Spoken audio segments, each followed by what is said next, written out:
ये आज हम बात करेंगे कि लिविंग ऑर्गेनिजम्स मतलब एनिमल्स और प्लांट्स अपने बॉडी के अंदर और बाहर के एनवायरनमेंट को कैसे मैनेज करते हैं। और बिलीव मी, इसमें ड्रामा भी है, सस्पेंस भी और थोड़ा सा साइंस फिक्शन का फील भी। बिल्कुल। और सबसे पहले एक मिथ बस्ट करते हैं। मूवमेंट सिर्फ एनिमल्स का काम नहीं है, प्लांट्स भी मूव करते हैं, बस उनका स्टाइल थोड़ा स्लो मोशन है। जैसे सीड जर्मिनेट करता है, सॉइल को धकेल के बाहर आता है, लेकिन अगर ग्रोथ रोक दो तो वो मूवमेंट भी रुक जाएगी। मतलब प्लांट्स का मूवमेंट ग्रोथ से लिंक्ड है, जबकि एनिमल्स का मूवमेंट एनवायरनमेंट के रिस्पॉन्स में होता है। और इसीलिए हम मूवमेंट को लाइफ का साइन मानते हैं। कैट माउस दे के दौड़ती है, बच्चे स्विंग पर मस्ती करते हैं, बफेलोज कट चबाते हैं। ये सब ग्रोथ की वजह से नहीं, एनवायरनमेंट के रिस्पॉन्स में होता है। मतलब हर मूवमेंट के पीछे एक ट्रिगर होता है और हर ट्रिगर के पीछे एक सिस्टम, कंट्रोल और कोऑर्डिनेशन का। और एनिमल्स में ये सिस्टम दो मेन चीजें संभालते हैं, नर्वस सिस्टम और एंडोक्राइन सिस्टम। नर्वस सिस्टम का काम है फास्ट मैसेजिंग, जैसे व्हाट्सएप पर इंस्टेंट रिप्लाई।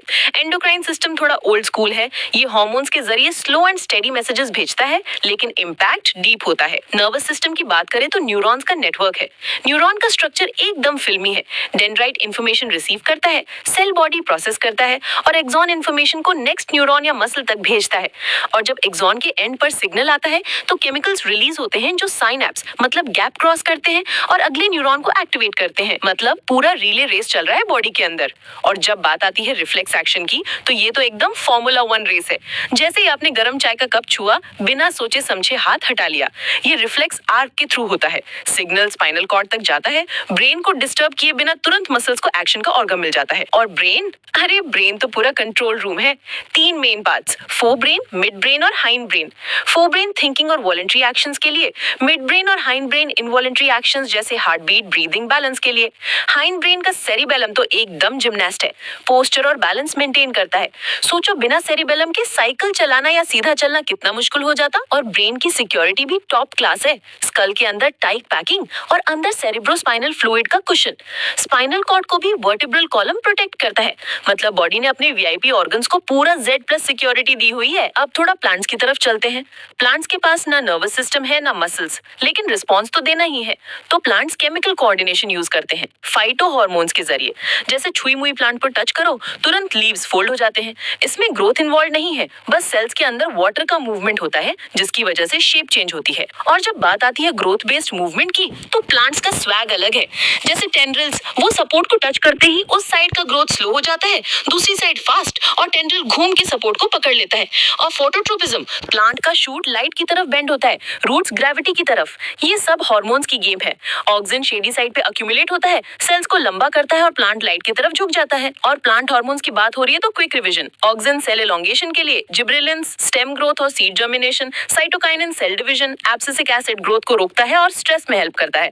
और इथिलिन फ्रूट राइपनिंग का मास्टरमाइंड है। और एनिमल्स में हार्मोन्स का सीन देखो, पिट्यूटरी ग्लैंड रिलीज करता है growth hormone, thyroid gland thyroxine, pancreas insulin, adrenal gland adrenaline. Adrenaline तो पूरा एक्शन हीरो है। स्ट्रेस आया, हार्ट रेट बढ़ा, मसल्स को oxygen supply, digestion slow, ready for fight और फ्लाइट। और हार्मोन्स का सीक्रेशन भी फीडबैक मैकेनिज्म से कंट्रोल होता है।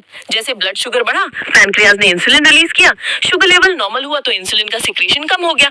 मतलब पूरा सेल्फ करेक्टिंग सिस्टम है। और प्लांट्स में भी हार्मोन्स एक दूसरे को बैलेंस करते हैं। जैसे ऑक्सीजन और साइटोकाइनिन का रेशियो डिसाइड करता है कि रूट ग्रो करे या शूट। जिब्रेलिन और एब्सिसिक एसिड एक दूसरे के ऑपोजिट काम करते हैं, एक ग्रोथ प्रमोट करता है, दूसरा इनहिबिट। अब एक quick rapid fire revision, reflex action और वॉकिंग में डिफरेंस क्या? रिफ्लेक्स एक्शन इनवॉलंटरी, बिना सोचे स्पाइनल कॉर्ड के थ्रू।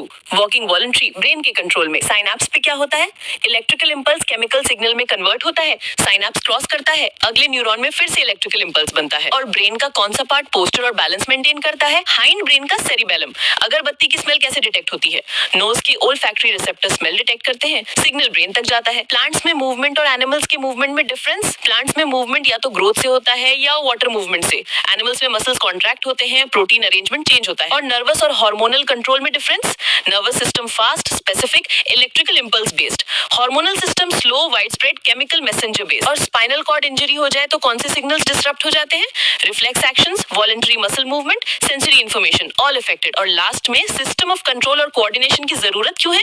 ताकि ऑर्गेनिज्म एनवायरनमेंट के चेंजेस का सही रिस्पॉन्स दे सके, सर्वाइवल और अडेप्टेशन हो सके। तो दोस्तों, आज हमने डिकोड किया कंट्रोल और कोऑर्डिनेशन का पूरा चैप्टर। एनिमल्स का नर्वस और एंडोक्राइन सिस्टम, प्लांट्स का hormonal coordination, reflex action, voluntary और इनवॉलंटरी एक्शंस और फीडबैक मैकेनिज्म्स। एग्जाम के लिए एकदम रेडी हो जाओ और अगर कोई कंफ्यूज हो तो रिवाइंड करो, सुनो और समझो। और हाँ, बायोलॉजी बोरिंग नहीं है, ये तो पूरा ब्लॉकबस्टर है। अगले एपिसोड में मिलते हैं, तब तक के लिए keep learning, keep smiling, bye.